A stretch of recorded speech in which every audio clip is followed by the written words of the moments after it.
Back to my YouTube channel. आज हम लोग ने हेमोस्टेसिस स्टार्ट किया हुआ था जिसमें हम लोग इंट्रोडक्शन देख चुके थे और उसमें हमने प्लेटलेट प्लग को देखना था। लेकिन प्लेटलेट प्लग पढ़ने से पहले आप लोग ये देख लें कि हमारे पास ब्लड जो है वो लिक्विड फॉर्म में कैसे रहता है, यानी हमारी बॉडी में ब्लड जो है वो लिक्विड फॉर्म में अभी रन कर रहा है, तो वो क्यों रन कर रहा है इस तरह।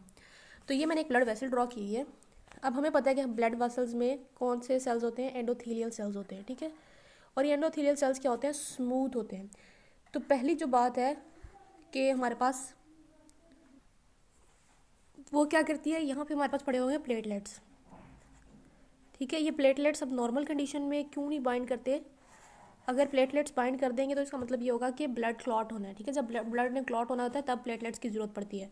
तो ब्लड में तो ये 24 घंटे पड़े हुए हैं, तो ये नॉर्मली क्यों नहीं क्लॉट कर रहे होते, क्योंकि हमारे पास ये जो एंडोथीलियल सेल होती है ये क्या होती है, ये एंडोथीलियल सेल स्मूथ होते हैं। ये मैंने बनाया स्मूथ होते हैं ये, ठीक है। इस वजह से क्या होते हैं, ये हमारे पास प्लेटलेट जो है इसके साथ अटैच नहीं हो सकता, इसके ऊपर आके अटैच नहीं हो सकता, ठीक है।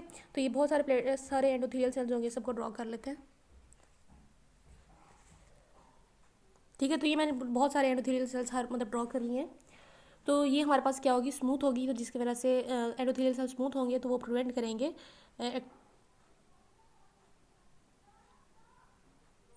एक्टिवेशन क्लॉटिंग फैक्टर्स की।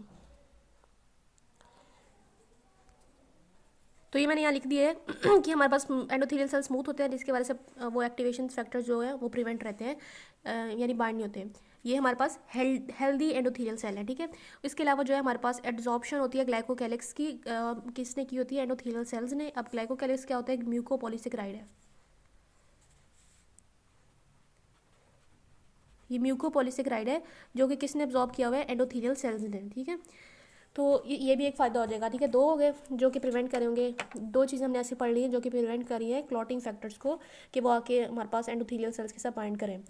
अब तीसरी चीज़ क्या होगी, हमारे पास ये जो एंडोथेलियल सेल है ये बहुत सारे ऐसे सब्सटेंसेस रिलीज़ करेंगे, NO2, ऐसे PGI2 यानी प्रोस्टाग्लिस प्रोस्टासाइक्लिन और ADP फॉस्फेटेज,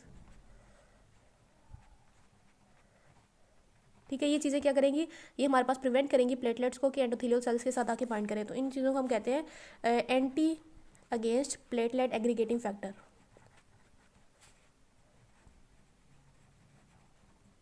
या फिर क्लॉटिंग फैक्टर्स, ठीक है, एंटी कोगुलेंट फैक्टर्स, ठीक है, एंटी कोगुलेंट फैक्टर्स।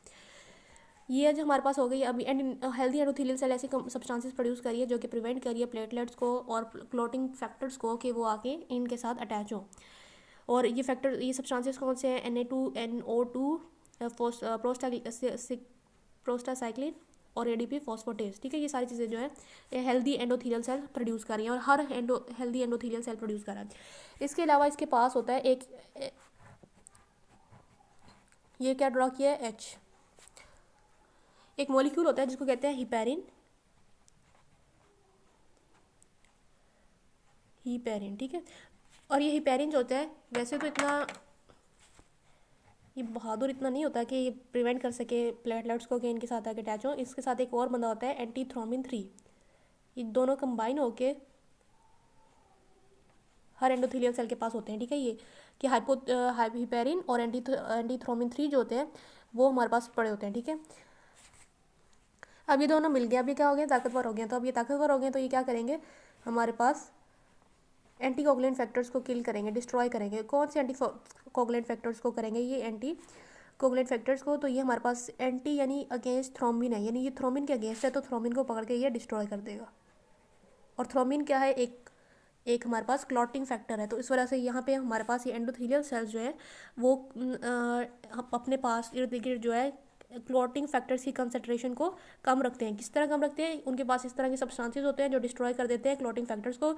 एक सब्सटेंस को हमने पढ़ा भी है, जैसे हिपेरिन है, हिपेरिन जो है एंटीथ्रोम्बिन 3 के साथ मिल जाता है और फिर क्या करता है, डिस्ट्रॉय कर देता है थ्रोम्बिन को। इसके अलावा ये लास्ट 4 फैक्टर्स, यानी अगर 13 को रिमूव करें, यानी 13 को छोड़ के जो लास्ट 4 बनते हैं, जैसे कि 12, 11, 9 और 10, लास्ट 4 हो गए ना। तो ये जो लास्ट 4 है इनको भी ये क्या करता है, डिस्ट्रॉय कर देता है, यानी इनको भी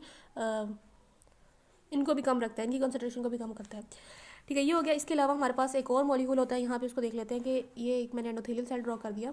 इसके पास एक और चीज़ होगी, उसको कह के थ्रोम्बोमोडुलिन, एक प्रोटीन होगा इसके पास, ठीक है।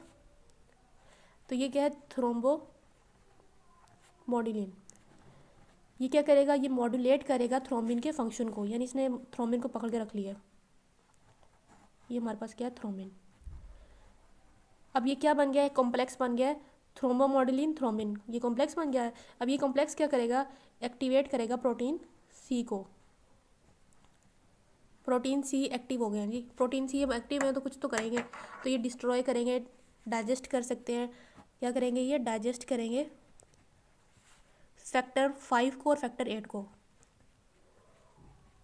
एक्टिवेटेड फैक्टर्स को, ठीक है। यानी जो एक्टिवेटेड फैक्टर 5 होगा, फैक्टर 8 होगा, उसको ये क्या कर देंगे, डिस्ट्रॉय कर देंगे या डाइजेस्ट कर देंगे। डिस्ट्रॉय कर देंगे, डाइजेस्ट कर देंगे या इनएक्टिव कर देंगे, कुछ भी कर देंगे, बस यहाँ से उनकी कंसंट्रेशन को कम करेंगे, ठीक है। और अगर कहीं से आ जाता है फिब्रिन, गलती से आ जाता है फिब्रिन कहीं से, फिब्रिन को क्या करेगा, ये इसके पास, ये अब एंडोथेलियल सेल है, एक ड्रॉ किया हुआ है, इसके पास एक एंजाइम होगा, फैक्टर होगा, टिश्यू प्लाज्मोजेन एक्टिवेटर।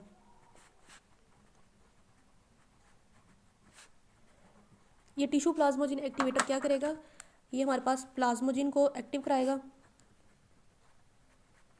जब प्लाज्मोजेन एक्टिव हो जाएगा तो किस में कन्वर्ट हो जाएगा, प्लाज्मिन में, और प्लाज्मिन क्या कर देगा, इस फाइब्रिन को डिस्ट्रॉय कर देगा, ठीक है।